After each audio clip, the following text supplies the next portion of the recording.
Mexaniki hərəkətin təkrarlanaraq davam eləməsinə biz mexaniki rəqs dedik. Bəs birdən bu rəqslərin təkrarlanması nə əmələ gətirəcək? Deməli, mexaniki hərəkətlərin fəzada təkrarlanması mexaniki rəqs əmələ gətirirsə, mexaniki rəqslərin də təkrarlanması artıq dalğa əmələ gətirir. Və bu dalğa dedikdə rəqslərin fəzada yayılması başa düşülür. Deməli, rəqs özü mexaniki hərəkətin təkrarlanması idisə, dalğa da rəqslərin fəzada yayılmasıdır. Dalğanın iki növü olur uşaqlar. Mexaniki dalğalar və elektromaqnit dalğaları. Deməli, birinci hissədə mexaniki dalğaları keçirik, ikinci hissədə elektromaqnit dalğaları. İndi biz mexaniki dalğalardan danışırıq. Mexaniki dalğalar nədir uşaqlar? Mexaniki rəqslərin təbii ki, fəzada yayılmasıdır. Və burada mexaniki rəqslərin fəzada yayılması üçün əsas nə lazım uşaqlar? Elastik bir mühit lazımdır. Ay müəllim, nədir elastik mühit? Elastik mühit elə bir mühitdir ki, mühitin hər bir nöqtəsinin qonşu nöqtələrlə bir qüvvə vasitəsilə bağlanır və bu qüvvə də elastiklik qüvvəsidir.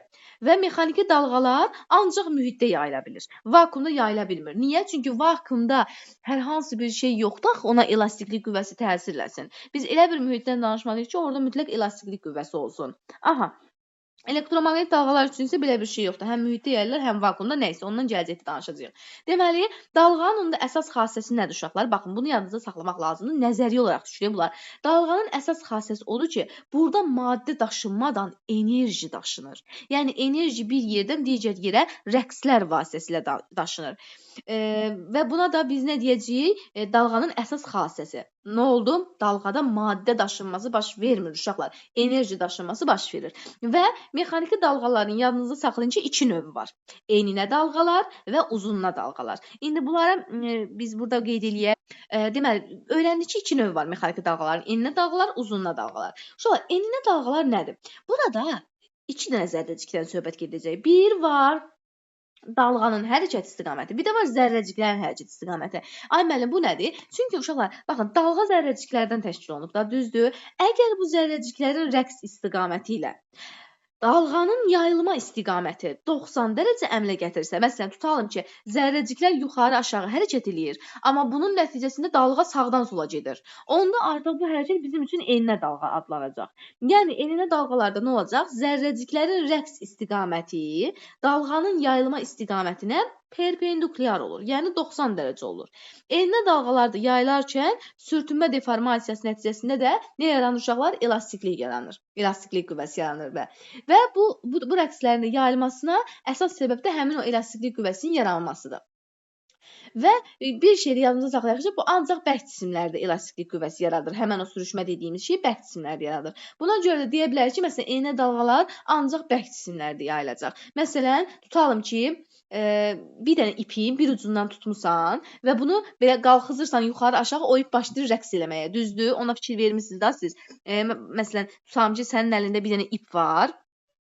Düzdür bu ip. Düzdür? Və bu ipi mən belə buradan bir dəfə belə qalxızıram. Belə elə bir ki, buradan belə bir dənə təkan verirəm bu ipə. Sonrakı addım nə olacaq? Bu dalğa başlayacaq bax bu şəkildə yayılmağa da.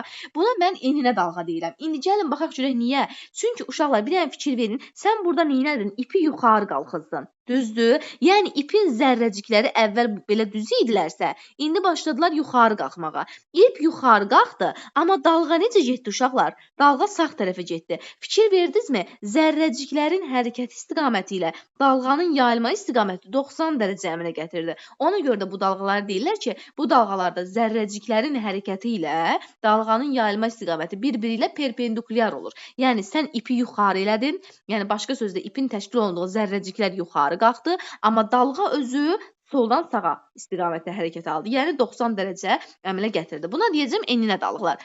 Uzununa dalğada belə deyəcəm ki, zərrəciklərin rəqs istiqaməti dalğanın yayılma istiqaməti ilə paraleldir. Üst-üstə düşür. Məsələn, tam ki, dalğa da sağa-sola hərəkət eləyir, zərrəcik də sağa-sola hərəkət eləyir. Zərrəciklərin daha doğrusu sağa-sola hərəkət eləməsi hesabına tutalım ki, dalğa yaranıb da burada.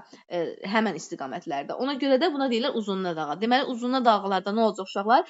Zərrəciklərin rəkslərin hərəkət istiqaməti ilə dalğanın hərəkətinin istiqaməti, yəni yayılma istiqaməti üst-üstə düşür və yaxud da paraleldir. Yəni eyni cürdür. Biri yuxarı, biri aşağı, biri sağa, biri sola deyil də. Onda bu uzunluğa dalğalar yayılanda nə olur? Mühitdə nə yaranacaq uşaqlar? Sıxılma və gərilmələr yaranacaq. Yaxınlaşacaq, uzaqlaşacaq da bu şəkildə fikirləşin. Sıxılma, gərilmə, deformasiya yaranır. Bu deformasiyalarda yenə əmələ nə gətirəcək uşaqlar? Elastiklik qüvvəsi əmələ gətirəcək. Və uzunluğa dalğalar yadınızda saxlayın ki, bərk, maye, qaz bütün mühitlərdə yayılır. Məsələn, səs uzunluğa dalğadır. Burada artıq səsi elə bil ki, zərrəciklər getdikcə səs ilə həmin istiqamətdə yayılır, düzdür? Amma işıq məsələn enli dalğadır. İndi gələcəkdə öyrənəcəyik işığın zərrəcikləri, məsələn, belə onlar da belə fotonlar şəklində belə yuxarı aşağı hərəkət edirlər. Amma orada, yəni işıq bu şəkildə düz alınır da, düz görünür. Ona görə o da enli dalğadır. Amma zəlzələ dediyimiz hadisə, uşaqlar, seismik hadisə həm enli dalğadır, həm uzunluğa dalğa. Yəni zəlzələdə hər ikisi baş verə bilir. Aha. İndi bir şey yadımızda saxlayaq uşaqlar. Enli dalğalarda nə yaranır? Enli dalğalarda qabarıqlıqlar və çökəkliklər yaranır. Uzunluğa dalğalarda isə sıxlaşmalar və seyrəkləşmələr yaranır. Bu nə deməkdir? Gəlin belə danışaq da. Enli dalğaları göstərəndə onları məsələn baxın bu şəkildə göstərə bilərəm. Baxın. Qabarıqlıq, çökəklik, qabarıqlıq, çökəklik. Yəni mən baxın bu hissəyə qabarıqlıq deyəcəm. Qabarıq. Bu hissədə nədir? Təbii ki, çökəklikdir də. Qabarıq və çökəklik. Uzunluğa dalğalarda isə uşaqlar bilirsiniz necə olur? Məsələn, yay kimi düşünün, sıxlaşma və seyrəkləşmə olur. Gəlin bir dənə baxaq, məsələn, fikir verin. Burada yay tutalım ki, gəlin belə göstərim. Burada yay tutalım ki, belə sıxlaşıb. Burada belə olub. Bir dəqiqə. Sıxlaşmanı daha yaxşı göstərmək istəyirəm, anlayasınız deyə. Sonra seyrəkləşib tutalım ki. Amma seyrəkləşmə daha gəlin biraz böyütsək. Bu da oldu çökəklik, deməli, qabarıqlıq və çökəklik. Amma uzunluğa dalğalarda yenə bayaq qeyd etdiyim kimi sıxlaşma və seyrəkləşmə olur. Məsələn, yayı bir dənə fikirləşin. Yayın zərrəcikləri də. Tutalım ki, sənin əlində bir dənə belə bir yay var, düzdür? Sən bu yayı dartırsan, belə uzadırsan. Onda zərrəciklər nə olacaq? Təbii ki, sağa-sola hərəkət edəcək. Yay özü də elə sağa-sola istiqamətdə hərəkət edəcək də, yəni yuxarı aşağı getməyəcək ki. Həqiqətən də görürsünüz ki, zərrəciklərin hərəkəti ilə dalğanın yayılması üst-üstə düşür. Verdinizmi? İndi məsələn onda mən baxın bunun bu hissəsi mənim üçün sıxlaşmanı ifadə edir. Yəni lap belə oxuna göstərir. Sıxlaşma. Aha, bu hissəyə baxın amma seyrəkləşir. Bu hissədə seyrəkləşmə yaranır. Deməli, nə deyəcəm uşaqlar? Uzunluğa dalğalarda sıxlaşma və seyrəkləşmələr əmələ gəlir. Enli dalğalarda isə qabarıqlıqlar və çökəkliklər əmələ gəlir. Ümumiyyətlə bir şey yadınızda saxlayın ki, dalğa şua boyunca yayılır və dalğanın yayılma istiqamətini göstərən xəttlərə də elə biz şua deyirik. Bəs şua nə oldu? Şua dalğa səthinə normal olan bir xəttdir. Bəs dalğa səthi deyəndə nə başa düşürsünüz? Uşaqlar, dalğa səthi mühitin eyni fazəsi rəqs edən nöqtələr arasındakı həndəsi yeridir. Dalğanın həndəsi yeridir. Aha. Və indi nədən danışa bilərik uşaqlar biz? Gəlin belə danışaq. Dalğa uzunluğu deyilən bir anlayış var. Başlayırıq bir-bir kəmiyyətləri öyrənməyə. Biz demişdik ki, yadınızdadsa, mexaniki rəqsləri xarakterizə edən 4 dənə kəmiyyət var idi. Deməli, period, tezlik, amplitud, bir də dairəvi tezlik, düzdür, omega. İndi bəs mexaniki dalğalarda nə var? Uşaqlar, mexaniki dalğalarda da bu tip kəmiyyətlər var. Bunlardan biri dalğanın uzunluğudur, bir də var dalğanın sürəti. Dalğanın uzunluğu nədir uşaqlar? Baxın, dalğa uzunluğu, gəlin belə yazaq. Birinci dəyişək dalğa uzunluğundan. İşte, dalğa uzunluğu nədir? Baxın, dalğanın periyodu ilə olduğunu bilirdik. Biz dedik ki, 4 dənə amplitudda, yəni 1 tam rəqsdə nə qədər vaxt sərf olunursa, dalğanın rəqqasın 1 tam rəqs eləməsinə nə qədər vaxt sərf olunursa, bu periyod idi. İndi, dalğa uzunluğu da nədir? 1 tam rəqsdə gedilən məsafə. 1 tam rəqsdə gedilən zaman periyodu idisə, 1 tam rəqsdə nə qədər məsafə getmisənsə, o da dalğa uzunluğudur. Məsələn, bir dənə fikir verək. Tutalım ki, bu şəkildə fikirləşək ki, bu mənim rəqqasım olsun. Baxın, burada tutalım ki, bir rəqs var. Bu şəkildə bir rəqs var. Düzdür? İndi, mən desəm ki, ay uşaqlar, burada periyod nə vaxtdır? Deyəcəksən ki, düzdür? Müəllimə, baxın, 1, düzdür, 1 amplitud. Sonra bu ikinci idi, 2 amplitud. Sonra bu üçüncü idi. 3 amplitud, bu da 4-cü, düzdür? 4 amplitud. Baxın, burada, bax, bu qədər məsafədə gedilən, daha doğrusu sərf olunan zaman olacaq nə? Təbii ki, periyod. Sərf olunan zaman perioddur. Həmən bu vaxtda gedilən yolu isə uşaqlar, gedilən yolu isə olacaq dalğa uzunluğu. Yəni lambda işarə edəcəm, o da dalğa uzunluğu deməkdir. Deməli, dalğa uzunluğu nə oldu uşaqlar? Dalğa uzunluğu bir tam rəqsdə gedilən məsafədir. Dalğa uzunluğu.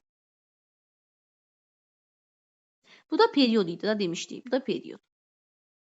Onda belə çıxır ki, rəqs zamanı period ərzində nə qədər məsafə gedirsən, period ərzində uşaqlar dalğa uzunluğu qədər məsafə gedirsən. Yəni sənin məsələn tutalım ki, deyirsən ki, müəllimə bir amplitudum 4 metrdir. Onda sən 4 dənə amplitud getsən, bu dalğa uzunluğudur. Yəni dalğa uzunluğu nə olacaq? 4 amplitud 16 məsələn. Onda deməli, dalğa uzunluğunu lambda hərfi ilə işarə edirik, bir də dediyim kimi və bir şey də qeyd edək ki, uşaqlar, dalğa uzunluğu nə olacaq? 4 amplituda sərf olunan məsafədir. Yəni başqa mənası yoxdur. Ona görə də biz dalğa uzunluğu anlayışını lambda hərfi ilə işarə edirik. Vahidinə də təbii ki 1 metr deyəcəm də. Məsafənin vahidi nə olar ki? Amma bunu amplituddan fərqləndirən nədir uşaqlar? Amplitud tarazlıq vəziyyətindən gedilən ən maksimal məsafədir. Amma dalğa uzunluğu bir tam rəqsdə gedilən məsafədir. Yəni dalğa uzunluğu nəyə bərabər olacaq uşaqlar? Dalğa uzunluğu 4 dənə amplituda, yəni 4 dənə x maksimuma bərabər olacaq. Niyə məhz 4 dənə x maksimuma? Çünki bir tam rəqs 4 amplituda olmurdu uşaqlar, ona görə. Yəni burada məsələ nədir? Burada məsələ bir tam rəqsdən gedir söhbət. Bir tam rəqs. Bax, bu qırmızı ilə işarələnən də bir tam rəqsdir. Ona görə, əgər dalğa uzunluğu ilə bağlı nəsə qaranlıq bir şey qalsa soruşa bilərsiniz. İndi uşaqlar, burada belə bir qaydamız var. Bunu qayda kimi də öyrənə bilərsiniz. Amma belə deyək də, adi özünüz də hesablayıb görə bilərsiniz.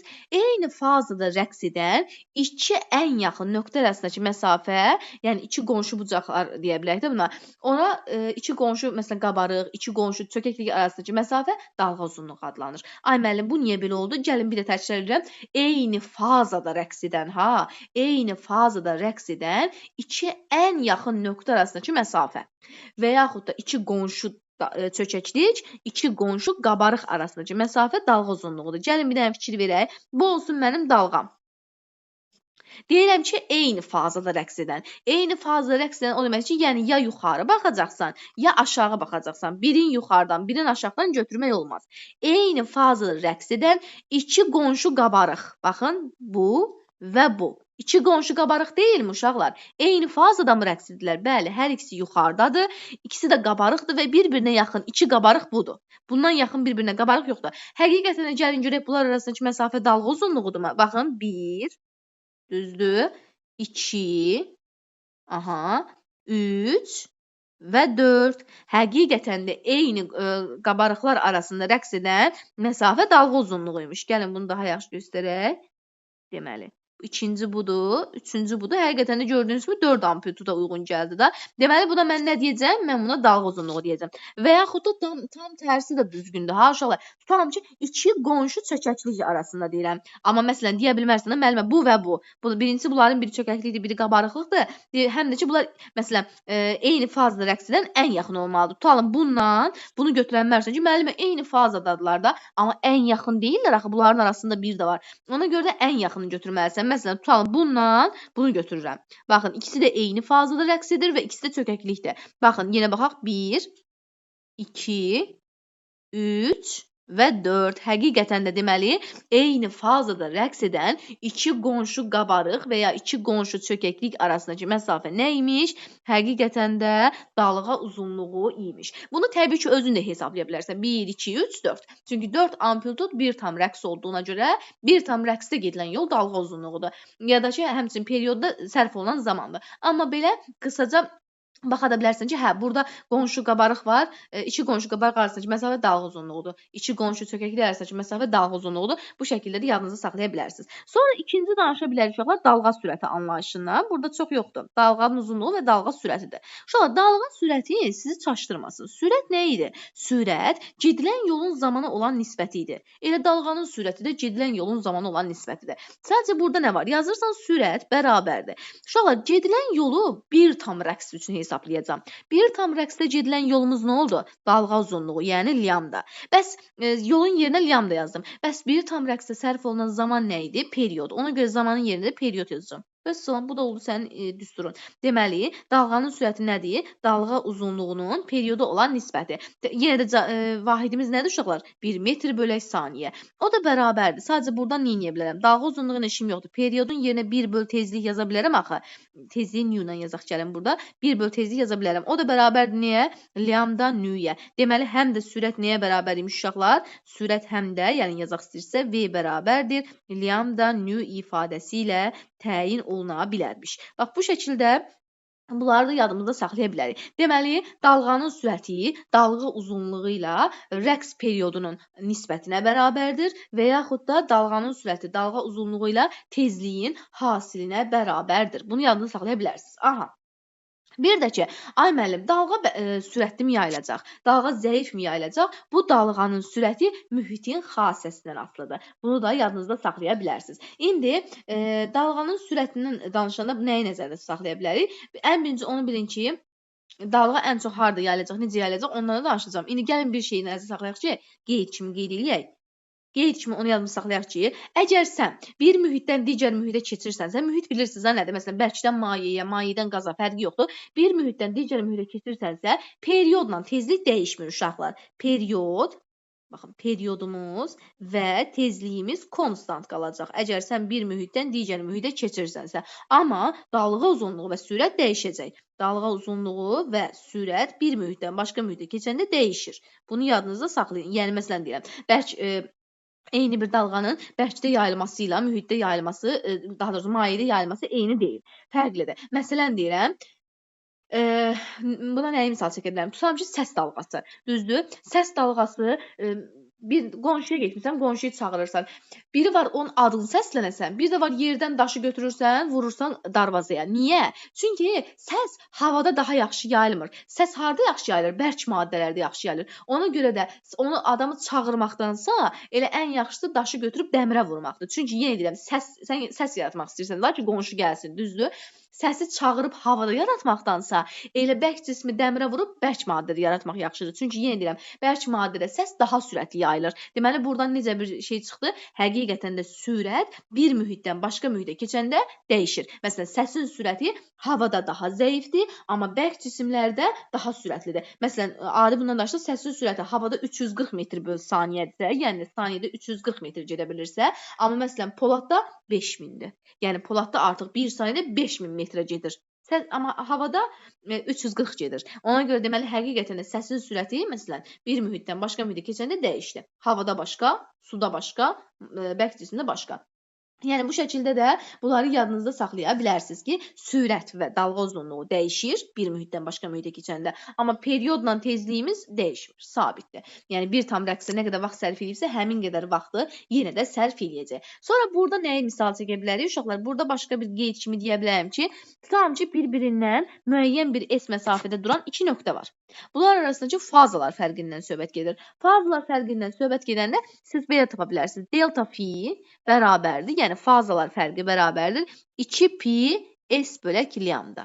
Yəni, bir-birindən S məsafədə yerləşir. S məsafədə yerləşən S məsafədə yerləşən iki nöqtəmiz var, tutalım ki. İki nöqtə arasındakı fazalar fərqi. Fazalar fərqi. Bu düsturla tapacaqsınız. Amma əgər düstur yadda saxlamaq sizə çətin gəlsə, bunun asan bir yolunu belə deyə bilərəm ki, ümumiyyətlə yadda saxlayın ki, 2 pi məsafə lambdaya uyğun gəlir həmişə. Lambdaya. Məsələn, pi deyəndə onu x götürəcəksən. Buradan x-i tapacaqsan. Yəni, həmişə onu bil ki, 2 pi lambdaya uyğun gəlir. Ya da məsələn, bir məsələ həll edilən zaman soruşursa, lambdanın qarşısında həmişə period yazacağam. Çünki lambda da bir tam rəqsə sərf olunan yoldur. Və bir tam rəqsə gedilən məsafə zamanda, məsələn, tutalım deyir ki, dalğa uzunluğuna məsafəni 5 saniyə gedibsə, bunu belə yazacaqsan. Amma 5 metrə nə qədər gedər? X qədər. Onda zamanı oradan təyin edə bilərsən. Yəni, lambdanın qarşısında həmişə period yazılır. Adi məsafənin qarşısında da adi zaman. Elə bilin ki, lambdanın qarşısında period, adi məsafənin qarşısında t. Bəs bu şəkildə də məsələmizi asanlıqla həll edə bilirik. deyəndə nə başa düşəcəyik? Səs dalğaları tezliyi 16 Hz-dən 20.000 Hz arası dəyişə bilən və səs duyğusu yaradan mexaniki dalğalardır. Səs dalğalarının uşaqlar bu tezlikdə interval niyə verirəm? İnsan qulağı eşidən budur. Ən az eşidir 16 Hz-dən başlayır və 20.000 Hz-ə qədər. Və yadınızda saxlayın ki, ümumiyyətlə səs haqqında da öyrənilən bölməyə akustika deyəcəyik. Ola bilər nəzəriyyədə düşər, akustika səs haqqında öyrənən bölmədir. Və bir şey yadınızda saxlayın ki, səs dalğaları uzununa dalğalardır. Məsələn, tutalım, birini çağıranda əllərini belə yaxınlaşdırırsan ağzına ki, o eşitsin. Çünki uzununa gedir də bu dalğa. Əllərini nə qədər bir yerə yığsan, dalğa daha çox uzununa gedəcək deyə daha uzaq məsafəyə gedib çata bilər. Ona görə də səs dalğaları bu şəkildə yadınızda saxlayın ki, uzununa dalğalardır və bütün mühitlərdə yayılır. Bütün mühitlərdə səs dalğasından danışa bilərik. Aha. Səs dalğaları da uşaqlar yadınızda saxlayın ki, amma sonlu bir sürətlə yayılır. Yəni sürəti sonludur. Sonsuza qədər məsələn mən buradan səni çağırdım, sonsuza qədər bu getməyəcək. Müəyyən bir məsafə gedəcək və dayanacaq təbii ki. Məsələn, tutalım ki, fikir verirsinizsə sonlu sürətlə yayılmanı həm də hardan görə bilərəm? Fikir verirsiniz, şimşək çaxır, sonra işıq görünür. Yəni burada sonradan gurultu yaranır. Gurultu səsi sonra eşidilir. Yəni bunun da səbəbi nədir? Dalğanın sonlu sürətlə yayılmasıdır. Yəni müəyyən bir sonlu sürətə malikdir. Aha, bir yaxud da qeyd elədim, istəyirsiniz bir də qeyd edək. Səsin sürəti mühitlərdə fərqlidir. Məsələn, havada dedik 340-dır metr/saniyə, amma məsələn Poladda 5000 metr/saniyədir. Ümumiyyətlə səs dalğaları ən yaxşı bərk cisimlərdə yayılır, ən yaxşı. Ondan sonra mayelərdə yayılır. Məsələn, tutalım ki, ikiniz dənizdəsiniz, dənizdə kimləsə danışmaq istəyirsən suyun içində. Suyun altında girib sözü desən ya da ki, nəsə bir səs göndərə bilsən, o daha yaxşı eşidiləcək. Nəinki çöldə, havada. Yaxşımı? Yəni çünki səsin sürəti mayedə daha yaxşı yayılır. Ən zəif havadadır da, bir dənə onu bilin. Ən yaxşı bərk, sonra maye, ən zəif də səs yayılır havada. Qazla deyirlər də, qazla. Aha. Sonra nə deyə bilərik uşaqlar burada? Başqa bir deyə biləcəyim bir şey yoxdur səs haqqında. Səsin bir də nəyi var uşaqlar? Bir şey yadınızda saxlayın ki, səs müxtəlif tezliklərdə olur dediyim kimi və burada var 16 Hz-dən kiçik səslərə infra səslər deyirlər. 20.000 Hz-dən də məsələn böyük səs olsa, orada ultra səslər adlanır. Aha, bu da bildik. İndi daha sonra nədən danışa bilərəm? Əks səda anlayışı var uşaqlar. Bir də bundan da danışaq. Əks səda anlayışı bilirsiniz mənə niyə lazımdır? Çünki burada əks səda anlayışına görə bəzi qurğularımız var uşaqlar. Bu qurğularla biz əks sədadan istifadə edib bu qurğulardan istifadə edə bilirik. Əks səda nədir? Səsin öz yolunda rast gəldiyi maneədən geri əks olunması. Məsələn, tutalım ki, girmisən boş otağa, söz deyirsən, söz elə ki, özünə qayıdır. Sözünü bir eşidirsən. Əks səda budur da. Bunun səbəbi nədir? Sözü dedin, söz getdi, divara dəyir, qayıdır da sənə. Elə bir deyir, sözü deyirəm, elə bir divara dəyib gəlir. Əks səda hadisəsidir da, bu elə əslində real həyatda baş verən hadisədir. Məsələn, ya da tutalım ki, böyük bir dağlıqdasan, dağların arasındasan, sözü deyirsən, səsini təzədən eşidirsən. Niyə? Çünki səsin gedir, dağa dəyir, qayıdır sənə. Səs dalğası gedir, dəyir, qayıdır sənə. Buna deyirik biz əks səda hadisəsi. Bəs əks sədadan harda istifadə edəcəyik? İndi ona baxaq uşaqlar. Baxın, deməli burada görürük ki, bir dənə oğlan neynir? Səsi göndərir. Bax, səs dalğaları qırmızı ilə göndərilib. Səs dalğalarını göndərir. Səs dalğaları da gedib dağlara dəyərək neynir? Mavi xətlərlə əks səda olunur və özünə qayıdır. Təbii ki, mənbə hardadırsa uşaqlar, səsin çıxdığı mənbə haradırsa ora qayıdır da və beləcə məsələn hardan səsi göndəribsə həmin yerdən qayıdır və oğlan öz səsinin özünə geri qayıdır da belə deyir, özünü eşidə bilir. Buna biz deyirik əks səda. Onda əks sədanın tərifi nə oldu uşaqlar? Əks səda səsin öz yolunda rast gəldiyi maneədən əks olunaraq geri qayıtması hadisəsidir. İndi biz bunu harda işlədirik? Gəlin ona baxaq. Bu mənim qayğımdır. Qayğıda və həmən o exolot deyirik də, biz həmən səs lokatoru adlandırırlar uşaqlar, exolot da deyirlər. Səs lokatoru adlandırdığımız bu cihaz vasitəsilə biz səs dalğalarını göndəririk. Baxın, qırmızı xətlərlə səs dalğalarını göndərirəm. Səs dalğaları gedir, h qədər məsafə gedir, fikir verirsinizsə, düzdür? H qədər məsafə gedir və məsələn, tutalım ki, burada bir balıq topası var. O balıq topasına dəyir, yəni maneədir də artıq bu səsin öz yolunda bir maneəyə rast gəldi. Və bu maneədə nə olur? Geri qayıdır. Yəni eynən bir oğlanın səsinin dağdan geri qayıtması kimi. Geri qayıdır və o səsi burada eşidilir. Düzdür? O səs burada eşidilir. İndi burada belə bir şey var. Bəs sən necə tapa bilərsən ki, bu məsafə nə qədərdir? Uşaqlar, indi burada belə bir şey fikirləşirəm ki, mən bu h qədər məsafədir. Düzdür? H qədər məsafədir. Amma burada zamanımız nə qədər götürməliyik uşaqlar? Tutalım ki, gəlin indi burada sürəti tapmağa çalışaq.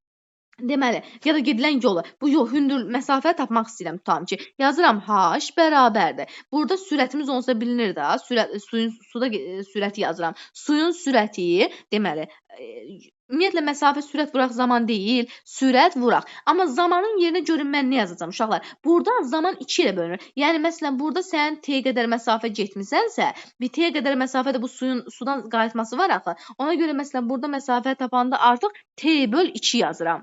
Başa düşdünüz necə məsafəni tapmaq üçün? Çünki burada məsələn sən səsi göndərdin və bu səs gəldi.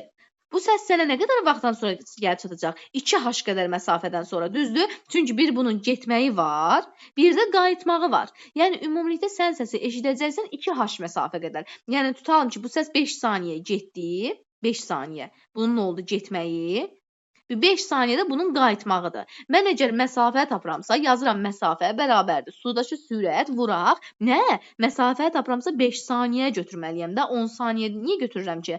Qayıtmasını götürməliyəm. Ona görə də düsturumuz olur bu şəkildə. Yəni h bərabərdir. Nəyə uşaqlar? VT bölü 2. İndi ümumi yazsaq h bərabərdir. VT bölü 2 exolot kimi cisimlər üçün, daha doğrusu qurğular üçün məsafənin təyin olmasıdır. Yəni artıq sən buradan təyin eləyirsən ki, bizim məsələn tutalım ki, suyun hansı dərinliyində tutalım ki, balıq topası var ya da hansı dərinlikdə hansı bir maneə var. Yaxşımı?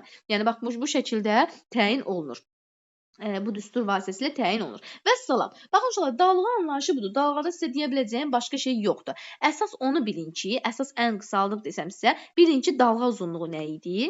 Onu bilin, lianda dalğa uzunluğu bir tam rəqsdə gedilən yoldur. Bu yoldur, bu da zamandır.